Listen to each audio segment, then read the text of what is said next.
Hi,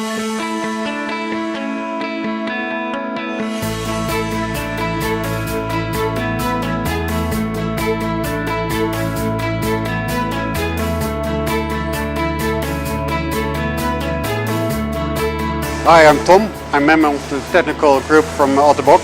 We're dealing with all the repairs at PyeongChang 2018. I met a Ukrainian athlete. He had some problem with the length of his prosthesis, the below knee prosthesis.